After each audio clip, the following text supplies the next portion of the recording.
ассалому алайкум тамошобинони азизу арҷуманд. Нашри барномаи иттилоотии ахборро аз телевизиони Тоҷикистон мустақиман назоратон мегардонем. имрӯз баъд аз анҷом додани сафари корӣ дар ноҳияи Дарвоз, асосгузори сулҳу ваҳдати миллӣ, пешвои миллат, президенти ҷумҳурии Тоҷикистон муҳтарам Эмомалӣ Раҳмон бо мақсади шиносоӣ бо вазъи зиндагии мардум ва мавриди истифода қарор додани як зумра иншооти таъиноташон гуногун ба ноҳияи Рошдқалъа ташриф оварданд.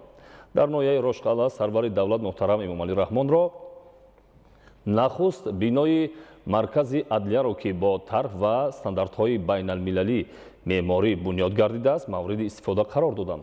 иншооти мазкур яке аз бандҳои таррезишуда бахшида ба 30-мин солгарди истиқлоли давлати ҷумҳурии Тоҷикистон ба ҳисоб рафта, сохтмони он дар муҳлати муқаррар гардида ва бо сифати баланд ба анҷом расонда шуд. бинои маркази адлия дар масоҳати умумии 600 метри мураббаъ сохта шуда аз 2 ошёна ва таххона иборат аст. дар қабати якуми иншоот толори ақди никоҳ ба қайдгирӣ ва шӯъбаи назорату коргузорӣ ҷойгир буда, ошёнаи дуюм барои кормандони нотариалӣ пешбинӣ гардидааст. зимни боздид сарвари давлат ба сифати корҳои бунёдӣ баҳои баланд дода, ба масъулин ҷиҳати хизматрасонии хубу босифат ба мардум дастуру ҳидоятҳо доданд. баъди ба истифода додани маркази мазкур мушкилоти кормандон пурра ҳал гардида, шароити хуби корӣ фароҳам оварда шуд. корҳои сохтмонӣ дар маркази адлия соли 2019 оғоз шуда, он аз ҷониби сохтмончиёни маҳаллӣ бунёд гардидааст.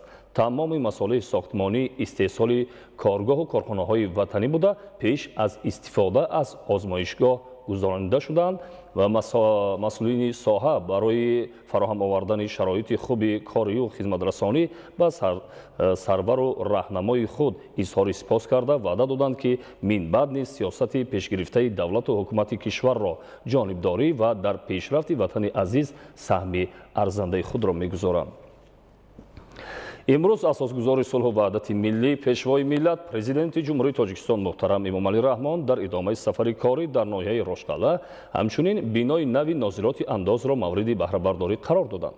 бинои нави нозироти андоз тӯҳфаи арзандаест ба муносибати 30-солагии истиқлолияти давлатӣ ба кормандони мақомоти андоз, соҳибкорон ва шаҳрвандони ноҳияи Рошдқалъа. иншооти мазкур аз ҳисоби маблағҳои ҷумҳуриявӣ дар масоҳати умумии 692 метри мураббаъ сохта шуда, дар рафти корҳои бунёдӣ 35 нафар сохтмончии маҳаллӣ бо кор ва маоши хуб таъмин гардиданд. лоиҳакаш ҷамъияти саҳомӣ кушодаи корезлоиҳа буда, пудратчӣ ҷамъияти дорои масъулияти маҳдуди орз як мебошад. бинои нави нозироти андоз аз 2 ошёна ва таххона иборат буда, дар қабати якум шӯъбаҳои хизматрасонӣ ба шаҳрвандони ҳуқуқию соҳибкорони инфиродӣ, терминал ва шӯъбаи ба қайдгирӣ ҷойгир аст. ошёнаи дуюм бошад дорои маҷлисгоҳ, утоқи роҳбарият ва дигар иншооти ёрирасон мебошад ки ҳамагии онҳо бо таҷҳизоти насли нав муҷаҳҳаз гардонда шуда. дар бино ҳамчунин толори алоҳидаи хизматрасонӣ ба андозсупорандагон бунёд гардидааст ки дар он соҳибкорон имкон доранд бо истифода аз шабакаи интернет аз хизматрасониҳои мақомоти андоз истифода баранд, аз ҷумла эъломияҳои худро ба тариқи электронӣ пешниҳод намоянд. пешвои муаззами миллат аз фароҳам гардидани имкониятҳои муосир дар ноҳияҳои дурдаст изҳори қаноатмандӣ карда, масъулинро ба хизмати содиқонаю софдилона ҳидоят намуданд.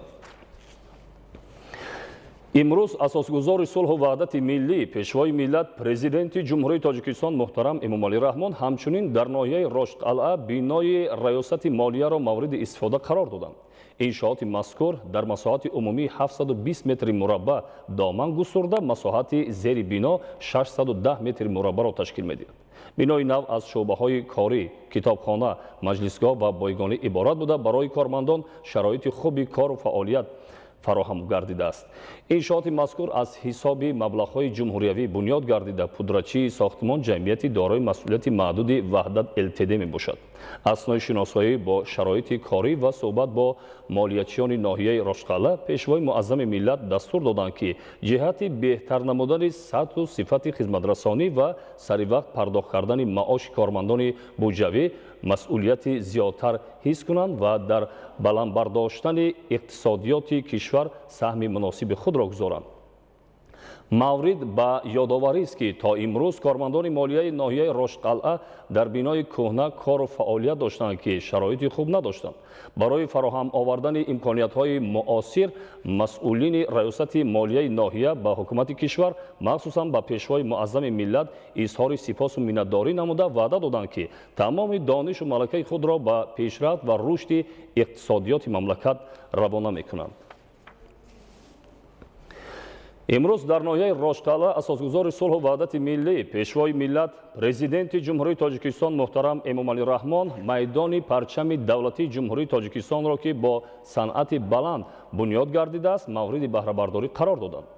майдони парчами давлатӣ дар маркази ноҳияи рошдқалъа бунёд гардида гирду атрофи он бо шаклу услуби хоси меъморӣ сохта шудааст. баландии пояи парчам 33 метрро ташкил дода паҳнои тои парчам 4 ва дарозияш 8 метр мебошад. бо сангҳои ороишӣ оро ёфтааст ва корҳои сохтмонии он бо сифати баланд ва бо назардошти санъати муосири меъморӣ анҷом дода шудааст. дар майдони парчами давлатӣ барои сокинон шароити хуби сайру гашт ва фароғат фароҳам оварда шудааст. аз ҷумла дар гулгашти назди парчам 16 адад нишастгоҳ насб гардида майдон бо гулҳои ороишӣ зебу зинат ёфтааст. ҳамчунин дар ҳудуди майдон дарахтони ороишӣ ва сояафкан шинонда шудааст ки ба иншооти мазкур шаҳомати дигар зам мекунад. майдони парчами давлатии ҷумҳурии тоҷикистон дар ноҳияи рошдқалъа ҳамчунин дорои даромадгоҳи зебо буда гирду атрофи иншоот панҷарапӯш карда шудааст. хусусан шомгоҳон мавзеи мазкур назаррабо буда ҳудуди майдонро 24 чароғпояи зебову замонавӣ равшанӣ мебахшад. бунёду ба истифода додани рамзҳои давлатдорӣ ҳатто дар дурдасттарин минтақаҳои мамлакат бо дастури бевоситаи президенти мамлакат муҳтарам эмомалӣ раҳмон сурат гирифта. ин иқдом намунаи беҳтарини тарбияи насли ҷавону наврас дар рӯҳияи хештаншиносӣ ва арҷгузорӣ ба муқаддасоти миллӣ дониста мешавад. дар доираи ҳамин иқдоми наҷиби давлатдорӣ сокинони ноҳияи рошдқалъа низ соҳиби чунин иншоот гардиданд ва минбаъд метавонанд дар ин майдон ҳамоишу чорабиниҳои гуногуни ватандӯстӣ баргузор намуда ҳамчунин истироҳату сайру гашт намоянд.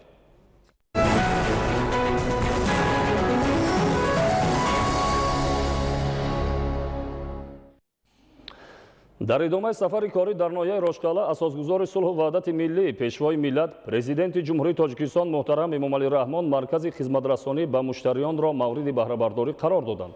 роҳбарияти давлат муҳтарам эмомалӣ раҳмон бо имкониятҳои иншооти нав аз наздик шинос шуда бо кормандори бахши энергетикаи ноҳия суҳбат намуданд. маркази нави хизматрасонӣ аз 2 ошёна иборат буда барои хизматрасонӣ дар бахши энергетика ба аҳолии ноҳияи рошдқалъа пешбинӣ гардидааст. дар ошёнаи аввали бино бахши кор бо муштариён ва шуъбаи тиҷорат ҷойгир буда ҳамчунин ҳуҷраи кормандони техникӣ ки ба таъмир навсозӣ ва бартарафсозии садамаҳо дар системаи электроэнергетикаи ноҳия машғуланд бунёд карда шудааст.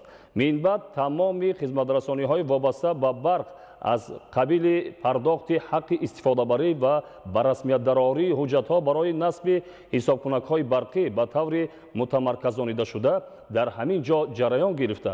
ҳамчунин муроҷиати муштариён барои бартарафсозии садамаву дигар ҳолатҳои техникӣ тариқи телефон роҳандозӣ мегардад.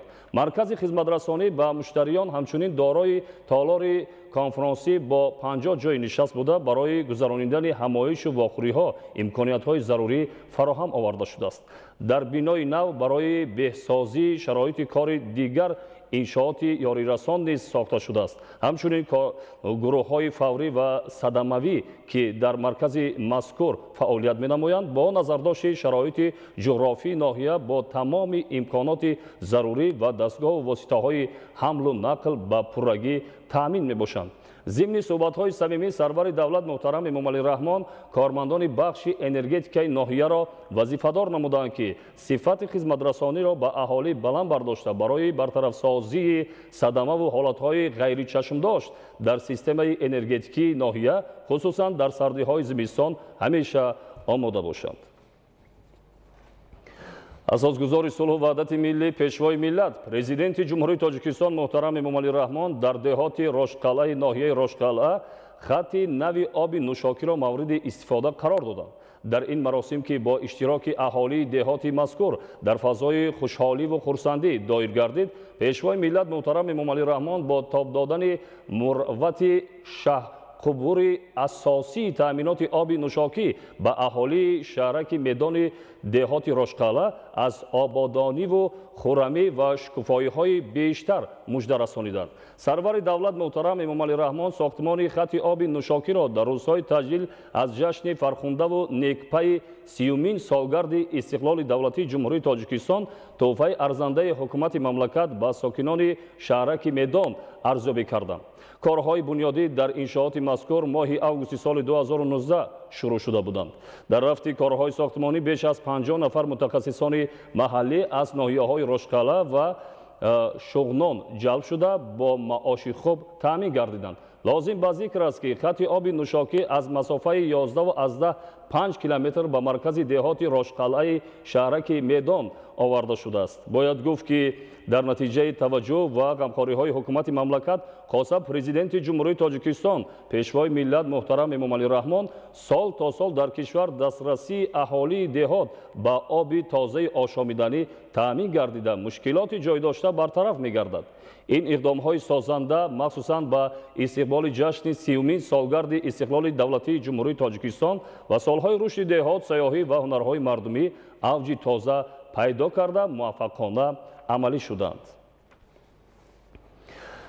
اساسگزار صلح و وحدت ملی پیشوای ملت پرزیدنت جمهوری تاجیکستان محترم امام علی رحمان در مرکز ناحیه رشقله با راهبران و فعالان ملاقات صمیمی و سازنده انجام داده همه اشتراکچیان ملاقات را با جشن بزرگ ملی 30 سالگی استقلال دولتی جمهوری تاجیکستان تبریک و تهنیت گفتم. تأکید گردید که در دوام سالهای صاحب استقلالی در ناحیه رشقله با استفاده از مبلغ‌های بودجتی و جلب سرمایه داخلی و خارجی از جانب حکومت مملکت شماره زیاد انشاءات اجتماعی و اقتصادی از جمله مؤسسه‌های تعلیمی، طبی، فرهنگی، انشاءات خدمترسانی، بناهای استقامتی و معموری، نیروگاه‌های برق آبی، خط‌های آب نوشاکی و راه و پل‌ها بنیاد و ازنه‌سازی کرده شدند. علاوه بر این مردم زحمت دوستی ناحیه در قطار ساکنان دیگر شهر و ناحیه‌های کشور برای تجلیل سزاوار جشن 30 سالگی استقلال دولتی تاجیکستان کارهای زیادی سازندگی را به راه مانده. طبق نقشه کارهای آبادانی و بنیادکاری 140 انشاءات و بناها را به مبلغ 35 میلیون سومانی ساخته به استفاده دادند که این اقدام برای باز هم آباد و زیبا شدن ناحیه و تأسیس جایهای کاری مساعدت نمودند. پرزیدنت مملکت محترم امام علی رحمان با ساکنان ناحیه رشقله برای تطبیق هدف‌های سازنده حکومت کشور و با صاحبکاران باننگ و ناموس ناحیه جهت اشتراک فعال در کارهای آبادانی و بنیادکاری اظهار سپاس کردم.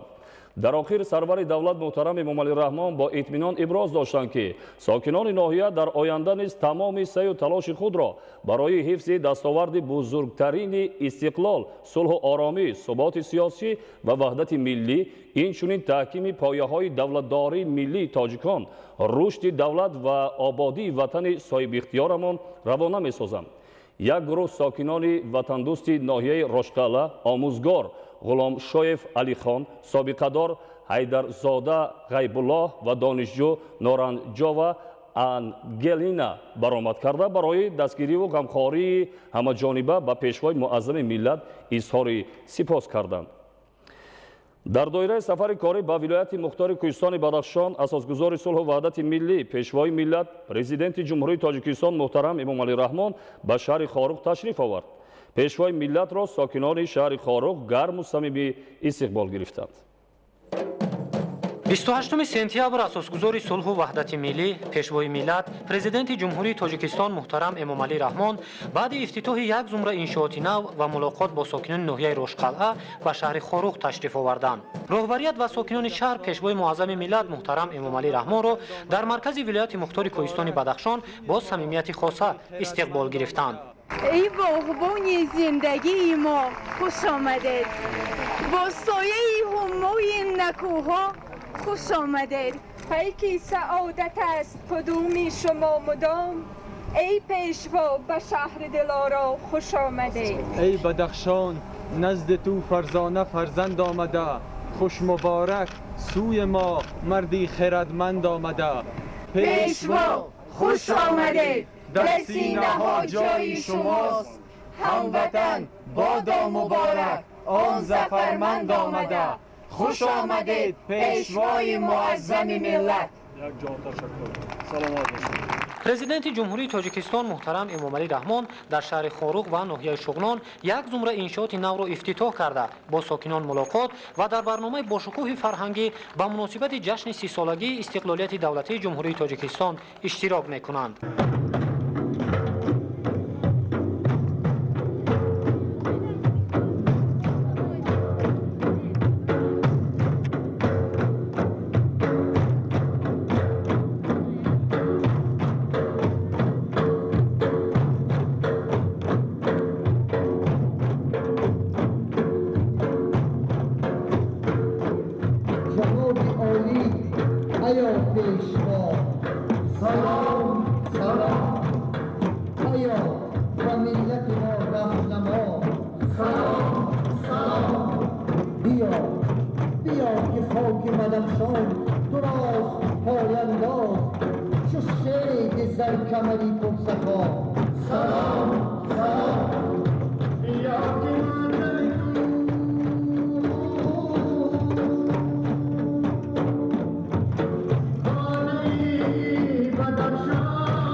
یادآور می‌شویم که 27 سپتامبر در دایره سفر کاری به شهر و ناحیه‌های ولایت مختار کوهستان بدخشان اساسگزار صلح و وحدت ملی پیشوای ملت پرزیدنت جمهوری تاجیکستان محترم امامعلی رحمان با راهبران و فعالان ناحیه‌های درواز و ونج ملاقات صمیمی دایر نمودند. جشن 30 سالگرد استقلال دولتی جمهوری تاجیکستان را ساکنان وطن دوست و مهمان نواز ناحیه‌های درواز و ونج با روحیه بلند افتخار از وطنداری، شکرگزاری از دستاوردهای دوران صاحب استقلالی و در فضای صلح و ثبات کامل تجلیل نمودند. دوامی سالهای صاحب استقلالی با مقصد تأمین پیشرفت اقتصادی و اجتماعی ناحیه درواز زیاده از 1.2 میلیارد سومانی و ناحیه ونج 580 میلیون سومانی مبلغ روانه کرده شده است. 27 سپتامبر در ناحیه درواز اساسگزار صلح و وحدت ملی پیشوای ملت پرزیدنت جمهوری تاجیکستان محترم امامعلی رحمان با راهبران و فعالان ناحیه‌های درواز و ونج ملاقات صمیمی دایر کرده همه ساکنان زحمت دوست این ناحیه‌ها را به افتخار 30 سالگرد استقلال دولتی جمهوری تاجیکستان که برای هر یک شهروند کشور جشن مقدس، بزرگ و واقعا تاریخی می باشد صمیمانه تبریک و تهنیت گفتند. سرور دولت محترم امامعلی رحمان با قناعتمندی تاکید کردند که این جشن سرنوشت ساز را ساکنان وطن دوست و مهمان نواز ناحیه‌های درواز و ونج با روحیه بلند افتخار از وطنداری، شکرگزاری از دستاوردهای دوران صاحب استقلالی و در فضای صلح و ثبات کامل تجلیل می‌نمایند. تاکید گردید که حکومت مملکت بر رشد همه‌جانبه ناحیه‌های دوردست کوهستانی کشور مخصوصاً ولایت مختار کوهستان بدخشان دقت اولین درجه می‌دهد. طی زمان صاحب استقلالی با مقصد تامین نمودن پیشرفت اقتصادی و اجتماعی ناحیه درواز زیاده از 1.2 میلیارد سومانی و ناحیه ونج 580 میلیون سومانی مبلغ روانه کرده شده است. در دوام 30 سال استقلال در ناحیه درواز 10 لایحه سرمایه‌گذاری دولتی در ساحه‌های گوناگون با مبلغ بیش از 500 میلیون سومانی عملی گردیده. حالا تطبیق باز 7 لایحه سرمایه‌گذاری دولتی ادامه دارد که تا امروز در دایره آنها قریب 250 میلیون سومانی مبلغ از خود کرده شده است. در ناحیه ونج در این دوره 10 لایحه سرمایه‌گذاری دولتی به مبلغ 30 میلیون سومانی عملی گردیده. حالا اجرای کارها باز در 6 لایحه سرمایه‌گذاری دولتی ادامه دارد که مبلغ تا امروز از خود شده آنها بیش از 32 میلیون سومانی را تشکیل می‌دهد. در دایره برنامه رشد اجتماعی و اقتصادی ناحیه‌ها برای ناحیه درواز در سال‌های 2021 2025 106 لایحه به مبلغ 405 میلیون سومانی و برای ناحیه ونج عملی سازی 112 لایحه به مبلغ عمومی 160 میلیون سومانی پیش بینی گردیده است. تا امروز در دوره نقشه چاره‌بینی‌ها به مناسبت جشن 30 سالگی استقلالت دولتی تصدیق گردیده در ناحیه درواز 90 انشاءات و در ناحیه ونج 83 انشاءات بنیاد و به استفاده داده شده است. سرور دولت محترم امامعلی رحمان به همه شخصان سخاوت پیشه، صاحبکاران و سرمایه‌گذاران و مردم ناحیه‌ها که در کارهای آبادانی و بنیادکاری سهم گذاشته‌اند منتداری صمیمی بیان کردند. برای رشد ساحه کشاورزی در ناحیه‌های درواز و ونج مسئولین بخش و مقامات اجرایی حکومت دولتی ناحیه‌ها وظیفه‌دار شدند که برای استفاده هرچی بیشتر ذخیره و امکانات‌های موجوده تدبیرهای علاوه بیندیشند. ضمن تحلیل ساحه انرژتیک تاکید گردید که از جانب حکومت مملکت با مقصد حل این مسئله یک قطار چاره‌های ضروری عملی گردیده 28 انشاءات ساحه انرژتیک به مبلغ عمومی زیاده از 50 میلیون سومانی بنیاد و به استفاده مردم سپرده شد. حالا در قلمرو ناحیه‌های درواز و ونج و عموما ولایت یکچند لایحه دیگر انرژتیکی عملی شده است که با انجام یافتن آنها حدود برق تامین کنی در همه ناحیه‌های ولایت به 100% رسانده می شود. وابسته به این وزارت انرژتیک و ذخیره‌های آب مقامات اجرایی حکومت دولتی ولایت مختار کوهستان بدخشان و شرکت پامیر انرژی وظیفه‌دار کرده شدند که تطبیق با صفت لایحه‌های بخش انرژتیک را در ولایت تامین نموده جهت استفاده ثمرناک نیروی برق چاره‌های ضروری اندیشند. در دوران صاحب استقلالی از حساب همه سرچشمه‌های مبلغ‌گذاری در ناحیه درواز 34 بینای مؤسسه تعلیمی برای قریب 5000 جای نشست به مبلغ عمومی زیاده از 35 میلیون سومانی و در ناحیه ونج 29 مؤسسه با زیاده از 4000 جای نشست به مبلغ عمومی 30 میلیون سومانی ساخته به استفاده داده شده است. در ظرف 30 سال اخیر در ناحیه‌های درواز و ونج در مجموع 56 مؤسسه تندرستی بنیاد و از نوسازی کرده شده.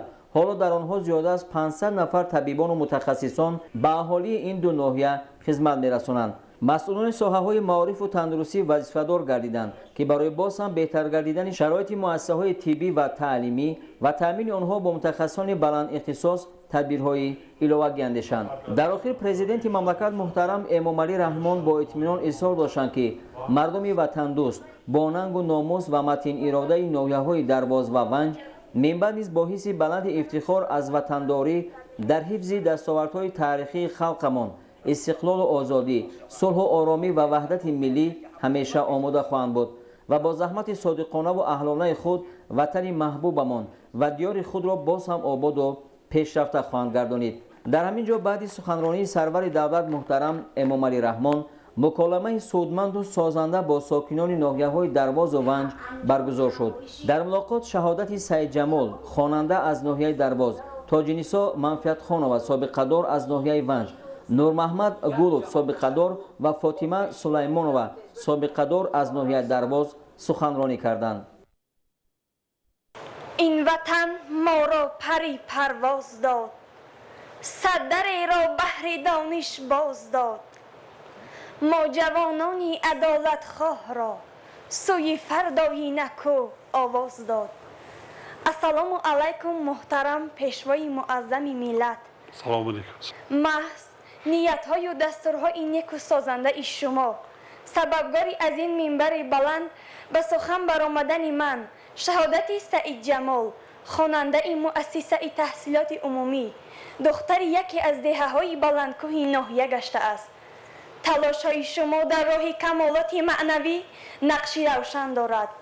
امروز نسل جوانی کشور سپاسگزار و منت‌پذیر از آنند که تشبث و تحولات‌هایی که طول چند سال اخیر در سیمای آزمون‌های جمهوریوی روی صحنه تمدن تاجیک پدید آمدند توانستند برخی از استعدادهای نادر را به عالم ادب و علم عالم شمول ملت تاجیک هدیه نمایند و امید بر آن است که در آینده هدیه خواهند کرد. توجه و دستگیری های بیواسطه شماست پیشوای معظم ملت که امروز جوانان از تمام امتیازها برخوردار شده موقع آنها سال تا سال استوار می‌گردد. ما جوانان خوب درک کردیم که توجهتان به مقام و مرتبه کتاب خیلی بلند است و شما آن را در ردیف مادر و وطن مقدس می‌شمارید و ما نیز خوب درک کردیم که کتاب آینه حیات، کلید در گنج سخن، هم قدم و همدم و دوستی بی‌غرض و وفادار است. صاحب بزرگوار فرموده است روی کی نگردد ز کسی روی کتاب است. به تب رسیدن کتاب‌های زیاد تشکیل نمودن آزمون‌های سطحی بلند از جمله آزمون فروغ صبح دانایی کتاب است. تاجیکستان وطن عزیز من علم فروغ معرفت و باز چندی دیگر گواهی دهنده گفته های مایند. آزمون جمهوریوی فروغ صبح دانایی کتاب است. ذوق و شوق دوستداران کتاب را بالا برده جوانان زیادی صاحب استعداد را معرفی نموده است. بنده نیز اشتراکچی دور جمهوریوی و برنده جای افتخاری آزمون فروغ صبح دانایی کتاب است. در سال گذشته می باشم. این سال نیز در دور ناحیوی از نامیناسیون خواندن و از یاد نمودن آثار ادیبان معاصر تاجیک سزاوار جای اول گشته به دور ولایتی راه خط گرفتم و برای به مقصد دل رسیدن کوشش های زیاد کرده ایستادم. باوری کامل دارم که می توانم با مطالعه پیوسته کتاب، آموزش ایجادیات ادیبان گذشته و امروزه تاجیک و نویسندگان مشهور خلق جهان تاج غالبیت را به سر نمایم. محترم جناب عالی، دانشمندان میگویند ملتی را که خدا دوست دارد سروری عاقل و دانا را نصیبش میگرداند. ما جوانان امروز شکرانه از آن میکنیم که چنین سرور داریم. سروری که عقل و ذکاوت، جسارت و جرأت، مهر و وفا، فداکاری و جانیساریش به همه قیمتی دنیا می ارزد. سلام در جا تشکر.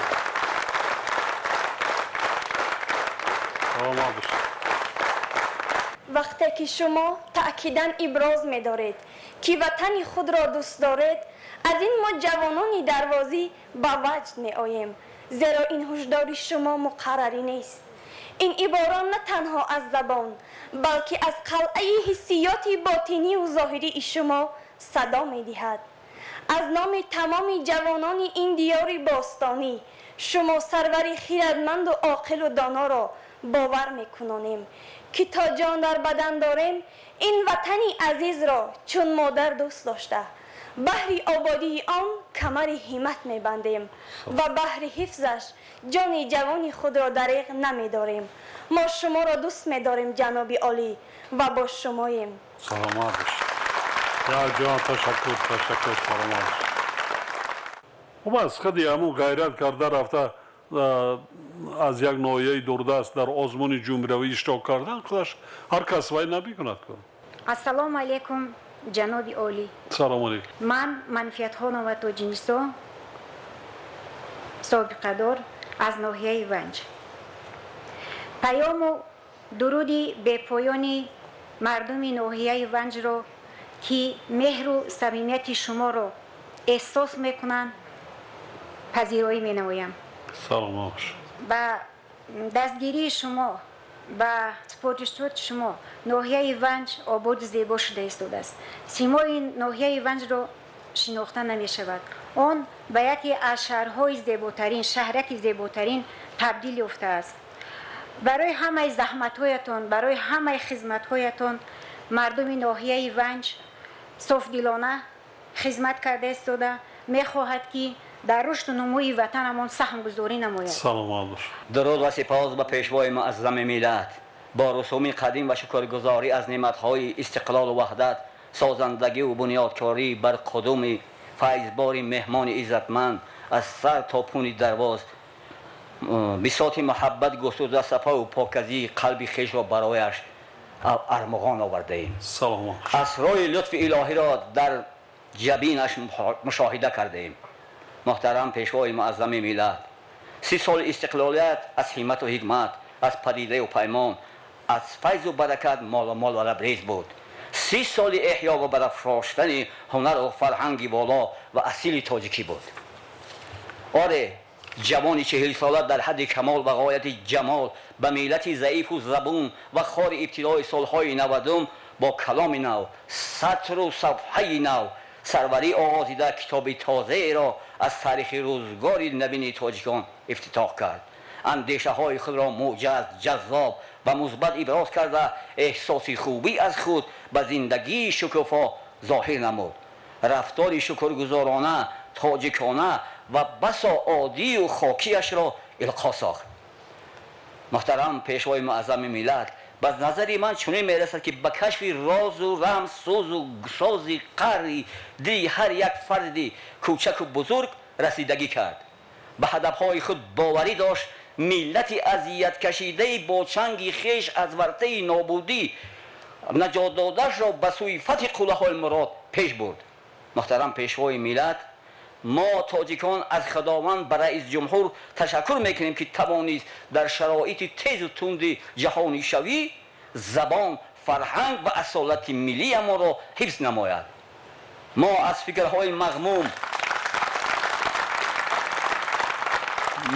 فکرهای مغموم، دلشوره ها، استراب و نگرانی ها با پیشوای خود به ثروت ها، آرامش ها و آغوش گرم محبوب ها رسیده ایم.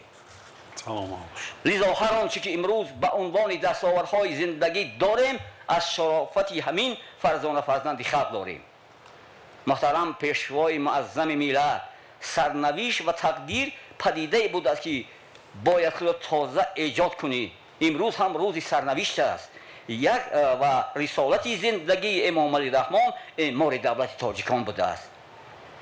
تقدیر بوده است که داستان خودشناسی، خودآگاهی، خوشبختی را که ارمغان و هدیه مژده و رضایت از زندگی است تنها او سروده باشد.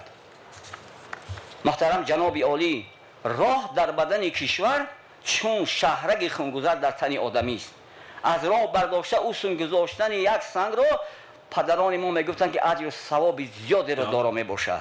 از راه ما برداشتن پشمخ، پیکا، پسکا، تیاق پرتاب و دیودره ها در مجموع تنگا که نامشان هنوز در تن لرزان مسافران حول و حراس تولید میکنند، امروز از لوح خاطر امروزیان زدوده شدند. چی ثوابی را در خود آنها نهفته باشند؟ جهان یکی کوه سیاه کوهی بلندی، میانش سینه خواه و سخت تنگی، خدا حاضر حشم ایسر بکندی، عجب دیدم سر تا پای تنگا.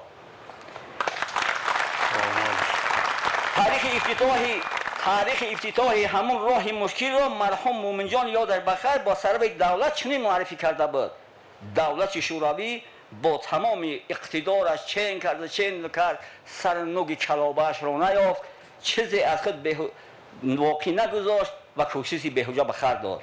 سرور کشور آن را با حضور بی‌واسطه و دستان خویش افتتاح بخشید. به این وسیله بدخشان را روش و شکوفایی هدیه پیشکش کرد. دستی نیاز به دعا می‌برداریم که خداوند از ابر عنایت بر سر هر یک تاجی باران رحمت و عافیت بباراند. احسنت، یک جهان تشکر. با پیشوای ملت به سوی فتح قله‌های مراد تاجیکستان به پیش. سلامت باشید.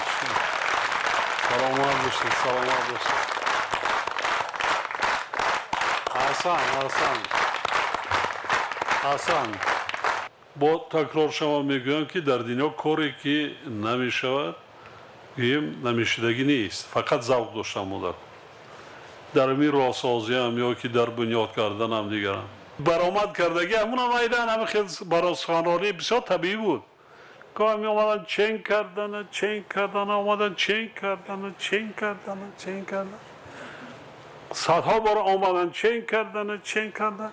این چی شد که امام علی رحمان آمد یک بار چین کرده کارا همه سر شد.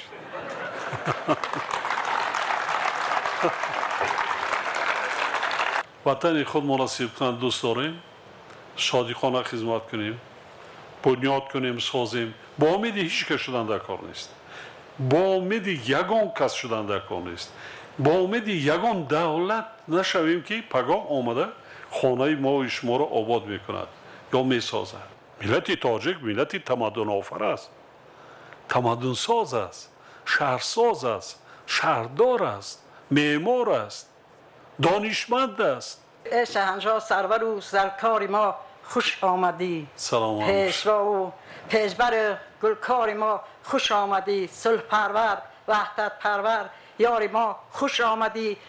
کیقوباد کیخسروی با آر ما خوش آمدی. سوی درواز سایه کردگار ما خوش آمدی. سلامت باش. حسن آفرین.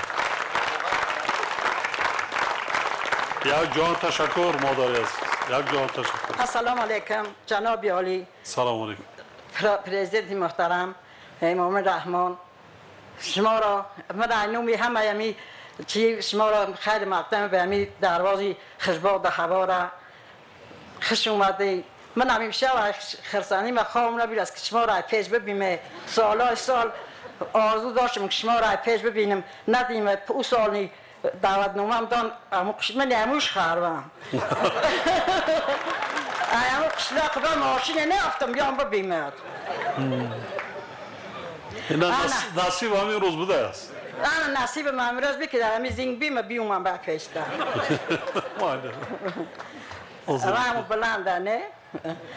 ساز خوب است. جناب عالی این مهنتاش مردم عکا سر کنم. این در همی مدتی 30 سال کم این ریا را بگیم، این بابادی ها را بگیم، در واقع ناشناختنی سیاه. گفتی خودت وعدت جناب عالی وعدت دادی که دروازه تیلای بدخشان کنم، حقیقتا دروازه تیلای بدخشان بشکرم. سلام باشه.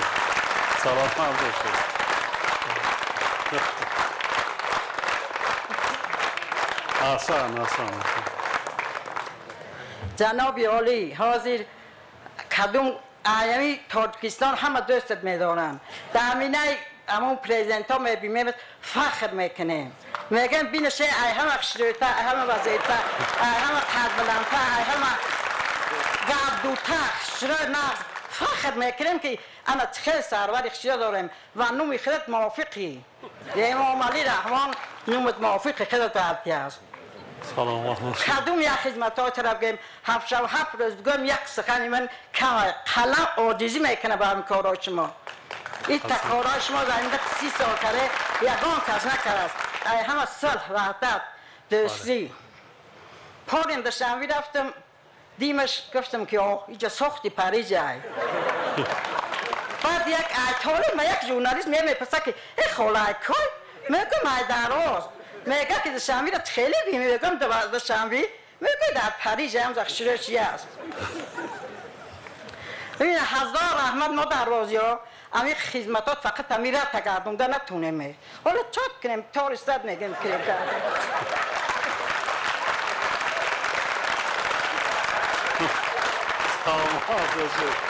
سلامات باشه حسن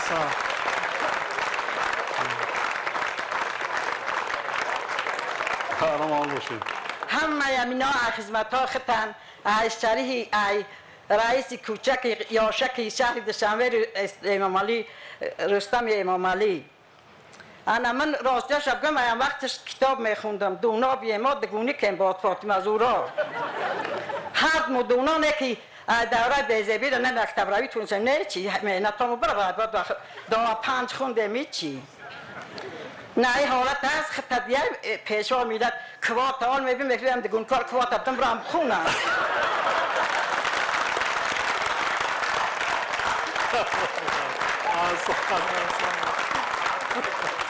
درست اما مطلع که گهواره تاگه دانش بجای من همه اشیم انا در همی 65 سالگیم حواسم کرد چیا خطبیم الهام و ما در فروغ سوب دانایش چیا کرستم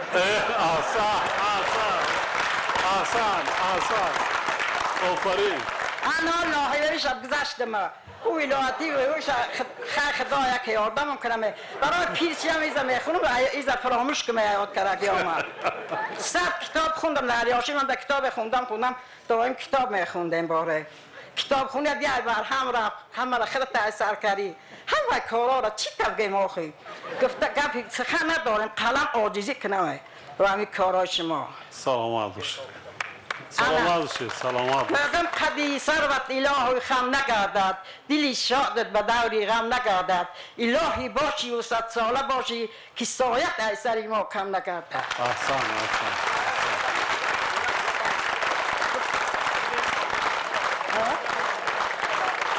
ولی نام خودت فاطمه ایه که یا زهرا من کلونیم گیا فاطمه من ولی ولایتی ده اشتراک کردی؟ نه ولی به اکتبر ریمه حتما به جمهوری را برید بریم سقه شرمندم نکنی بریم در همین پیریان خستم نه چه شد؟ خیلی پره که بدون باره خیلی سوال یک گباز کمپیر یک فراموش نکنه نه برعکس برای جوانا این چی عبرت می شود جوانا عبرت می شود میگن گل با پیران خشه جوانا خودشو گلن سلامات باشه امی کردکی امی کردکانو امی مادر خودش تولش اینگه پیاد گفتن نو میخته در زبان شو گیجمه بابی امام علیم یک نواسه 2.5 ساله دارم ای به شعر بخونم میگم بخو امام علی رحمان سروری تاجیکستان 100 سال زنده باشی به بخت ما بچگان نمو کردکی 2.5 ساله رحمت انا منی در اخیر یک و 4 میستر خشومه 100 بار خشومه به همی دروازی خشباد هوا را میگم تیلاه دولتت پاینده و پاینده تر باشد گلی باقی امید در شکفتن هر سحر باشد اگر از دولت کنی به هر جای روی دشمنان به زیر پا باشد رحمت خشومه میوه مای پیش ببینید من کی نست کرامی میام سلام کنم خطی اکی سال من استم خطای پیش ببینم مالک بیا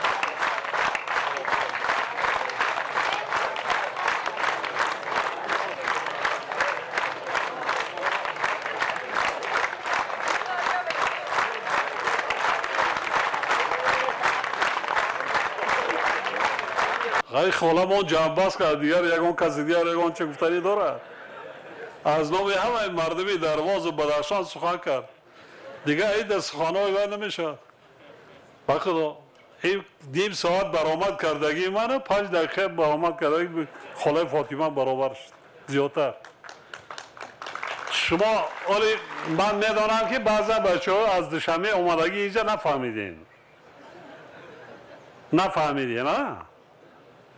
بعضا نه به نهایت زبانی شیوای شیرین تاجیکی خط سخن کردن با دقت گوش کرده باشید چقدر است به نهایت چه دوست نمیداره این مردم ها این ملت ها چگونه دوست نمیداره بله من نمیدونم دیگر این همی حاضر من تمامی وزمینی های دنیا از سرم دور شد با شنیدن من هم خیلی زبان سخنهای شیرین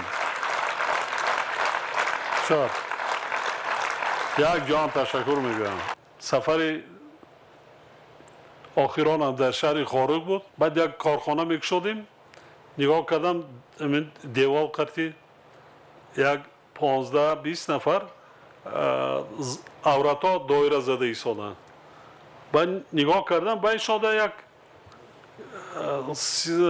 مادر تاجیکی سال خورده خیلی در نظرم کلانسال تافت رحمم اومد بعد نزدش رفتم و گوشش را گفتم که دایره زده ایستاده است مرم نگاه نمیکند بعد گوشم گفتم آچه جان شما خدمتاتون را کردین زحمتاتون را کشیدگی هستین شما ما را گناهکار نکنید شما بیاین این سایه را اینجا بشینید هم خیلی گشت نگاه کرد گفت که من برای پیشوازگیری شما اومدم من برای شما خرسندی کرده ایستادم چی بگم دیگر رفتم کارخانه را کشادم برآمدم حاضرم راست است حاضرم دایره زده ایستاده است من این مهر و محبت صمیمیتی یک در سیمای یک مادر تاجیک نسبت به کلی ملت و خلق دولت تاجیکستان میدانم کوشش میکنم بیشتر در نزد مردم باشم و از طرف اجرایش سپارش‌های داده شده نظارت کنم که هیچی هم نباشد یک مشکلی مردم سبکتر شود یک پرابلم یا یک مشکل‌های اجتماعی مردم سبکتر گردد وظیفه رهبر همین است خلق است رهبر دولت را انتخاب میکند اگر مردم نباشد خلق این دولت است اگر شما نباشید دولت کجا میشه سلامت باشید خوشبخت باشید خدای تعالی همین هر آرزوی آمالی که در دل نیتان است در قلبتان است همه شما را به همان رساند سلامت باشید برای پیشوازگیری صمیمیتان یک جهان تشکر خوشبخت باشید آباد باشید